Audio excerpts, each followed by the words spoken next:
This video is sponsored by BuyMode Shopping app. நம்ம இப்போ யாரை பற்றி பார்க்குறோன்னா திருவள்ளுவர் அவர்களை பற்றி தான் பார்க்க போகிறோம். பழந்தமிழ் இலக்கியமான திருக்குறளை இயற்றியவர் திருவள்ளுவர்.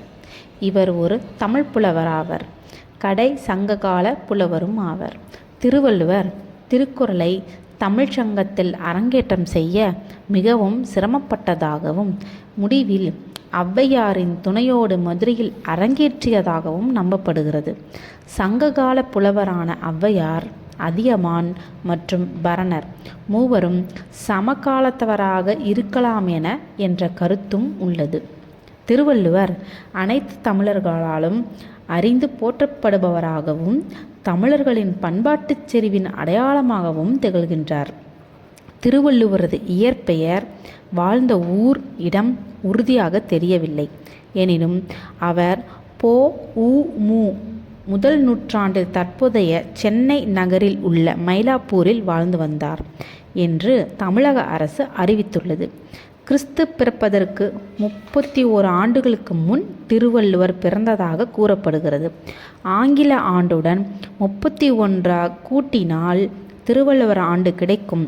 காவிரி பக்கம் அருகில் வாழ்ந்து வந்த மார்க்கச்செயன் என்பவர் அவரது கவித்திறன் கண்டு அவரது புதல்வியான வாசுகியை வள்ளுவருக்கு மனம் முடித்து வைத்ததாக கூறப்படுகிறது.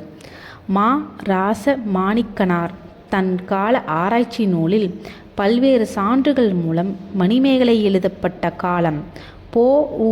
2ஆம் நூற்றாண்டுக்கு முன்பு என்கின்றார்.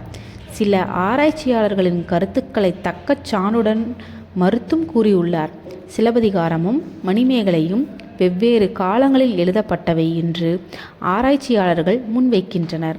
தேவர், நாயனார், தெய்வப்புலவர், சென்னாபோதர், பெருநாவலர், பொய்யில் புலவர், மாதானுபங்கி, பொய்யாமொழி புலவர், முதல் பாவலர் என்பவை இவருக்குரிய வேறு பெயர்களாகும்.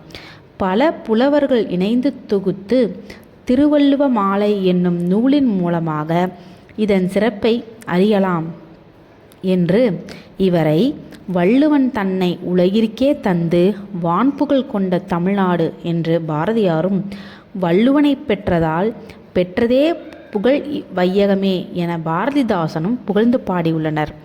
திருக்குறள், ஞானவெட்டியான், பஞ்சரத்னம், சுந்தரசேகரம் இவரின் படைப்புகளாகும். திருக்குறளில் கூறப்பட்டுள்ள அறக்கோட்பாடுகள் சமண சமய நீதி நெறிகளை நெருங்கியுள்ளதால் இவர் சமணராக இருக்கலாம் என்று எண்ணுகின்றனர். திருவள்ளுவரை திருவள்ளுவ நாயனார் என்று, திருக்குறளில் சைவ நூல் என்றும் சைவ சமத்துவர் கூறுகின்றார். திருவள்ளுவர் மயிலாப்பூரில் பிறந்த இடத்தில் மயிலாப்பூர் திருவள்ளுவர் கோயில் என்று கட்டப்பட்டுள்ளது. இக்கோயிலில் புகழ்பெற்ற முண்டகக்கன்னி அம்மன் கோவில் அருகே அமைந்துள்ளது. கவிஞர் பாரதிதாசனும் திராவிட கழகத்தைச் சேர்ந்த ராமச்செல்வனும் ஓவியர் வேணுகோபால் சர்மாவை சந்தித்து திருவள்ளுவர் படத்தை உருவாக்க திட்டமிட்டனர். இவர் வரைந்த படத்தை காமராஜர், அண்ணாதுரை, கருணாநிதி, நெடுஞ்செழியன் உள்ளிட்ட பல தலைவர்கள் பார்வையிட்டு பாராட்டிச் சென்றனர். 1960 அண்ணாதுரையால் காங்கிரஸ் மைதானத்தில் வெளியிடப்பட்டது.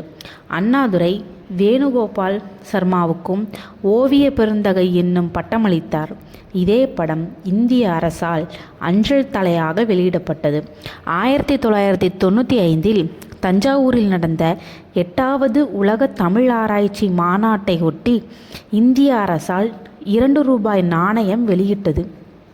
கன்னியாகுமரியில் 133 அடி உயர வள்ளுவர் சிலை தமிழ்நாடு அரசால் அமைக்கப்பட்டுள்ளது. சென்னையில் வள்ளுவர் கோட்டம் என்ற நினைவிடம் 1973ஆம் ஆண்டு அமைக்கப்பட்டது. திருக்குறளின் 1330 குறள்களும் இங்குள்ள குறள் மண்டபத்தில் அமைக்கப்பட்டுள்ளது. திருவாரூர் கோயில் தேர் போன்ற தோற்றமுடைய நினைவு சின்னமும் உள்ளது. 1960 இந்திய அரசு திருவள்ளுவரின் நினைவாக தபால் தலை வெளியிட்டது. Thank you friends.